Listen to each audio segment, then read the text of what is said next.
नमस्कार दोस्तों, कैसे हैं आप लोग? दिवाली आने वाली है। अच्छा, तो आप लोग भी घर की सफाई में लगे हुए हैं। मैं भी घर की सफाई में लगी हुई हूँ। सारा दिन बीता जा रहा है। कभी घर का पेंट हो रहा है, कभी दीवारें सजाई जा रही हैं, कहीं दरवाजे पेंट हो रहे हैं। बड़ी अस्त व्यस्तता सी हो गई है। क्यों ना हो, दिवाली भी तो साल में एक बार आती है। आज हम दिवाली की कल्पनाओं में डूबे हुए हैं। मेरा भी घर बहुत अस्त व्यस्त है, बहुत अस्त व्यस्त है, आप देखेंगे। लेकिन इसी व्यस्तता के बीच मैं आप लोगों के लिए रामधारी सिंह दिनकर की श्रृंखला शुरू कर रही हूँ। बहुत ही सुंदर रचनाएं हैं उनकी, कृतियां हैं उनकी। और आज मैं जो कविता आपके सामने पढ़ने जा रही हूँ, उसमें मनुष्य और चांद के बीच में, या यूं कहिए कि कवि और चांद के बीच में एक सुंदर सा संवाद है, जिसके मायने ये हैं कि आदमी को, मनुष्य को आगे बढ़ने के लिए स्वप्न देखना भी बहुत जरूरी है। लेकिन वो स्वप्न जागती आंखों का होना चाहिए और उसके लिए भरपूर प्रयास करना चाहिए। स्वप्न ऐसे न हो कि कालांतर में सिर्फ और सिर्फ दिवा स्वप्न बनकर रह जाए। एक वानगी है आपके समक्ष, सुनिए। गगन का चांद। एक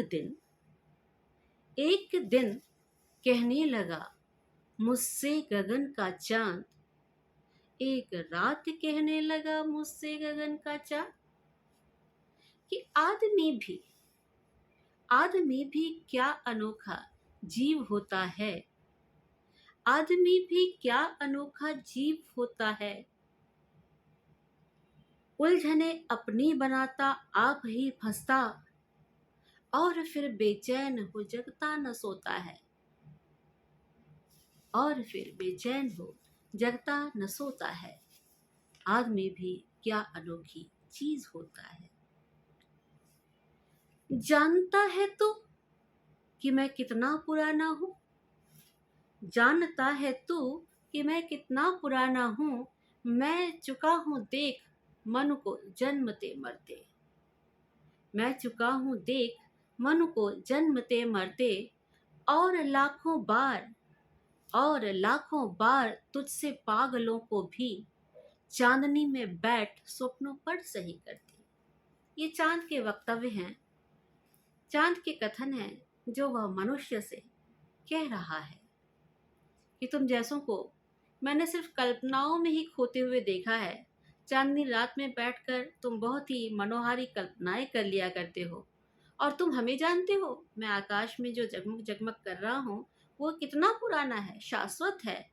और तुम तो सिर्फ दिवा स्वप्न में खोए रहते हो।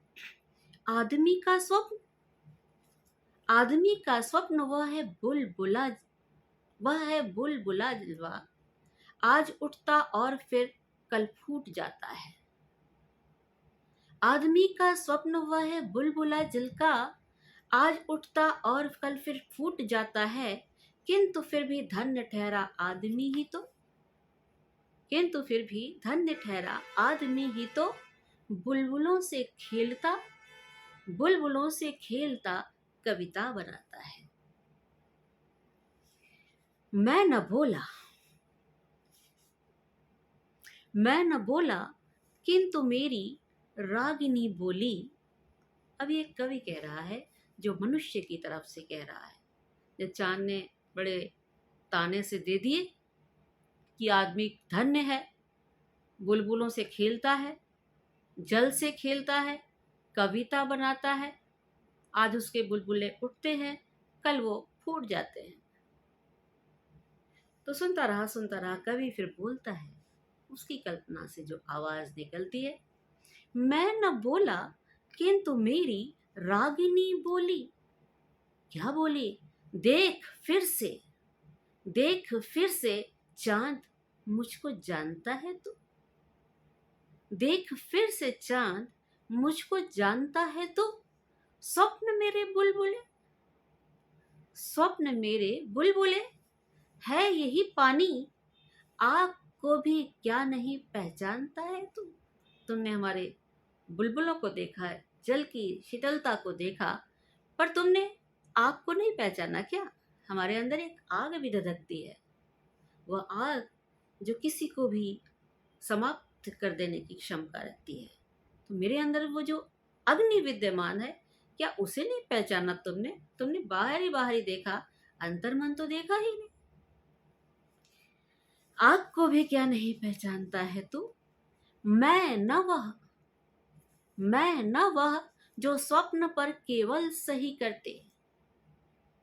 मैं न वह जो स्वप्न पर केवल सही करते, आग में उसको गला लोहा बनाती हूँ। आग में उसको गला लोहा बनाती हूँ और उस पर नींव रखती हूँ नए घर की, और उस पर नींव रखती हूँ नए घर की। इस तरह, इस तरह दीवार फौलादी उठाती हूँ, इस तरह दीवार फौलादी उठाती हूँ। मनु नहीं, मनु नहीं, मनुपुत्र है यह। मनु नहीं, मनुपुत्र यह है जिसकी कल्पना की जीभ में भी धार होती है। मनु नहीं, मनुपुत्र है ये जिसकी कल्पना की जीभ में भी धार होती है। बाण ही होते विचारों के नहीं केवल, बाण ही होते विचारों के नहीं केवल, स्वप्न के भी हाथ में तलवार होती है, स्वप्न के भी हाथ में तलवार होती है। तो स्वर्ग के सम्राट को, स्वर्ग के सम्राट को जाकर खबर कर दे, स्वर्ग के सम्राट को जाकर खबर कर दे, रोज ही आकाश चढ़ते आ रहे हैं ये, रोज ही आकाश चढ़ते आ रहे हैं ये। रोकिए, रोकिए जैसे बने इन स्वप्न वालों को, रोकिए जैसे बने इन स्वप्न वालों को, स्वर्ग की ही ओर बढ़ते आ रहे हैं ये, स्वर्ग की ही ओर बढ़ते आ रहे हैं ये। तो बहुत ही तीक्ष्ण संवाद रहे। चांद का यह सोचना कि मनुष्य सिर्फ दिवा स्वप्न देखता है। मनुष्य ये कहता है कि जब हमें ज़रूरत होती है हम फौलाद भी बन जाते हैं। और तुम अपनी फिक्र करो, आसमान में जो चमक रहे हो उनसे जाके अपने देवता से, अपने सम्राट से जाकर कह दो, ये तो मनुष्य जो है आगे ही बढ़ते आ रहे हैं, आगे ही बढ़ते आ रहे हैं, और पता नहीं कल को क्या करेंगे ये। और आप जानते हैं कि क्या किया है मनुष्य ने? वह चांद तक पहुंच ही गया है, चांद तक पहुंच गया है, सूर्य तक जाने की पूर्ण तैयारी किए हुए बैठा है। तो आज इस कविता के साथ, इस संवाद के साथ मैं आपसे विदा लेती हूँ। घर की खूब सफाई कीजिए, सारी गंदगी निकाल दीजिए, और कोशिश करिए यदि मन में हो कोई गंदगी तो उसे भी निकाल कर फेंक दीजिए। घर को सजाइए, संवारिए, खूबसूरत बनाइए, और साथ ही मन को भी खूबसूरत बनाइए। हमें सुनने के लिए आप सभी का बहुत बहुत आभार। आपको मेरी तरफ से सादर नमस्कार।